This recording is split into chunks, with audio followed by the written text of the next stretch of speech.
after about an hour on trail, and I can finally see my own hand in front of my face. You can see behind, it's pretty misty. And I am climbing down from Mount Greylock. It's not as grueling as the climb up. It poured torrential rain yesterday afternoon and all night, so it's a bit muddy and slippery, so I do have to take some care, a lot of care, so I don't fall. And I am headed today 16 miles, which, that's a lot, to a Seth Warner shelter.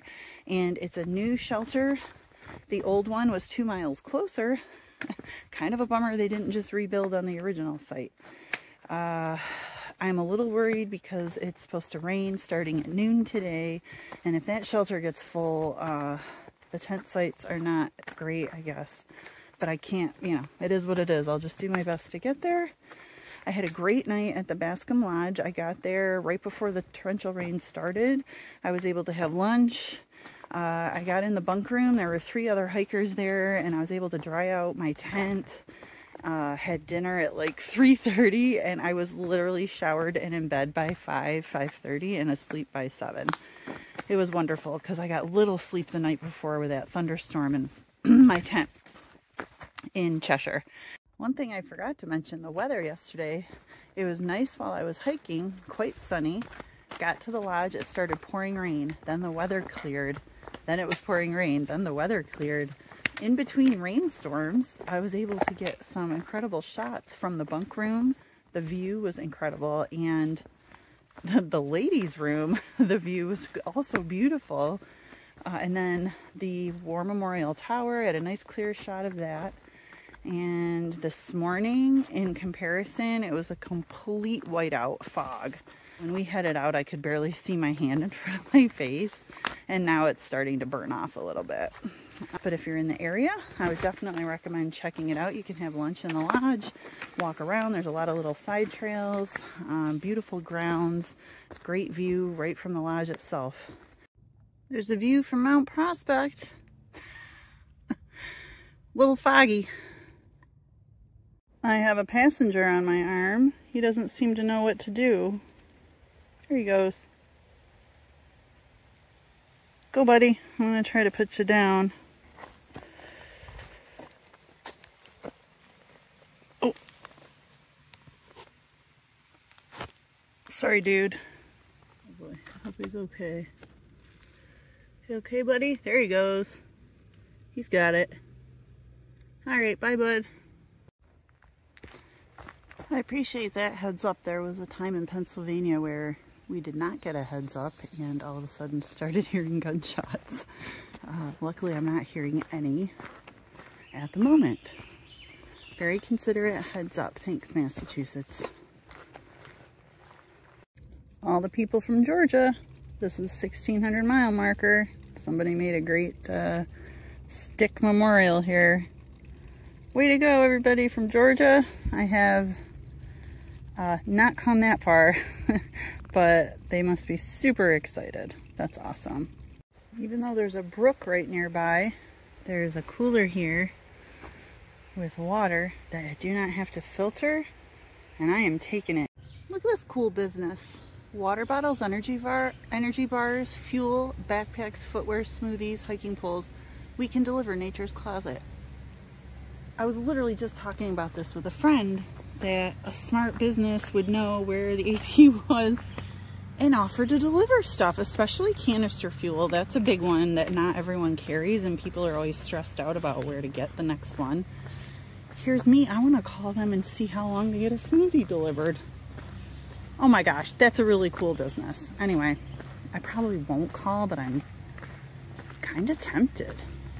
I'm not going to order a smoothie to be delivered because I am coming upon a full-on grocery store with a real bathroom and a sub area, snacks and stuff like that. So I am gonna just get myself a gigantic sub and sit down and eat it with a Coke and probably some Doritos. And then I'm going by the school right now in Williamstown, Mass.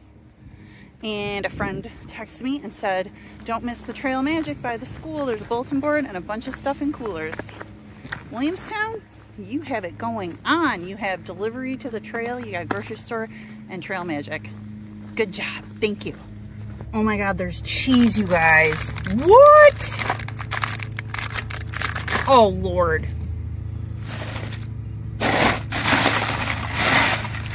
Holy crap. Soda.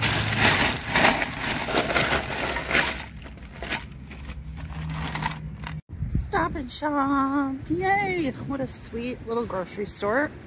I noticed there's a nail place next door there in the plaza. I'm not going to do this because it's pointless, but I was laughing thinking, what if I went in and asked for a pedicure? I wonder if I'd get turned down. All right, I'm gonna go get me some food.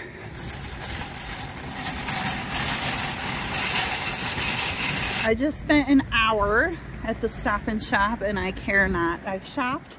I got a couple small resupply things, some electrolytes and some mashed potatoes, and I bought lunch. I had a turkey wrap, some mac salad, coleslaw, a couple olives, a coconut water, a kombucha, and I'm packing out Doritos on the top of my pack. I feel like I've arrived as a thru hiker. I really wanted them, but I don't want them right now. So I'm carrying them out. All right, that was an hour, and part of me is like, oh, I could have been hiking, could have got to camp sooner. Nope. Miles, no, smiles before miles, and I wanted to stop, so I did. I met a great woman. She's hiked all over the place. She was sitting outside eating lunch too. She just finished a section hike here on the AT, and she works at this off-grid hotel in Death Valley, and she's been there for like 10 years, and she's hiked all over the PCT, so many trails, and sounds incredible. Really cool person. I'm glad I met her, but now I have like 10 miles to hike. People are amazing. This is just by the side of the trail. These people have the trail come right up their driveway, goes into the woods there, and they have a hose out for water. So I just dunked my head and filled up my water bottles and got my bandana wet. The nature is beautiful and incredible. The people are the best part of this trail. Hikers, the community, trail angels, you name it. And I just got rained on quite a bit. It was fine, felt refreshing actually. I do have the cover on my pack, but I decided, given the temperature that it's so hot, I'm at low risk for hypothermia. I would not deploy my rain jacket unless I actually got chilled from the rain, which the complete opposite is true. I feel so much better. It was humid and sunny right before it started. One of the benefits of being out here in the summer and not early spring when I started and had no real rain. I mean, we had some, but when I did wear my raincoat, I wasn't too hot. Here, if I put my raincoat on, that thing does not breathe, which is how it keeps me dry, but then I sweat and I get wet anyway. I'm always wet out here, either sweat or rain. So I figured, embrace it. Just let the rain do its thing, cool you off. My clothes wouldn't dry anyway. Yeah, and if I do get a spot in the shelter tonight, a trick Jedi told me that actually works. I've tried it. Lay your clothes out on the wood floor, then put your sleep pad or, you know, your ground sheet and sleep pad and whatever over the clothes. And the wood like absorbs water and they do dry out overnight. It hasn't been 100% when I've done it, but it's been really, really good. Got about 7 miles. It's mostly uphill the whole way, but very low grade, not anything too super technical. Bad weather trail, that way. I think their marketing department needs an overhaul. That's a horrible name for a trail. I will not be taking it. I mean, I'm not taking it now anyway, but I would not come back to do that trail. Bad name. We want the good weather trail. This, at the moment, is not it either, but hey, at least it's not called bad weather trail. This looks like a fun afternoon activity on wet boulders. Way up there, I can't even see where it ends. Can't capture the elevation on camera, but I gotta take this slow. I'm gonna fall. Slow and steady. I hope the top is up there somewhere because my legs are getting tired.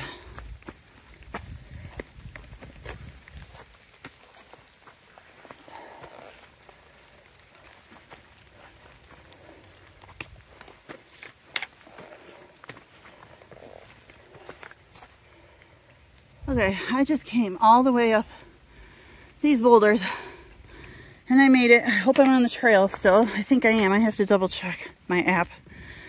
But besides hand over hand boulder scrambling in the wet, there was also apparently a mosquito farm underneath these boulders. I've never seen such a thing. They were all swarming my face. I do have a bug net. I'm not putting it on right now unless this continues, but that was just rude. Well, normally I'd be stressed out that I still have 6.9 miles to go to the shelter. But hey, look above that, Vermont-Mass border 1.3. I'm freaking getting into Vermont today. I knew it was today or tomorrow. I try not to like get too obsessed with that, but that is some happy news. Oh my gosh, another state. Here we come, 1.3. Whoop! This seems like a fitting welcome to Vermont, even though this has been the trail for a few days now. Vermont. Look at this. Welcome to Vermont. Not only that, I'm on the long trail, which is another trail I would love to complete someday. And as being on the AT, I will have 105 miles of the long trail done. And there's 273 total. If my body ever forgives me for this, I will be back to finish this long trail one day. Welcome to Vermont. We did it. I'm here. Another state. Massachusetts, you were lovely. Vermont, I cannot wait to see you. Woohoo! Holy boulder. That's a big one. Just resting there. Pretty impressive. I saw that coming around the corner. Like, whoa! A really cool balanced rock. Oh, this one looks like it could go at any moment. I have to go this way down the trail. Alright then, I'm going to leave you be. It's raining, so I'm going to stand under a tree quick. I am 0.6 miles from the shelter. It's almost 7 o'clock. This is way later than I like to get into camp, but I had a little adventure, as you saw, at the Stop and Shop, and I regret nothing. It's raining. I do have a spot in the shelter. I'm going to hurry up and get there. The shelter's so new, they don't even have a sign yet for it.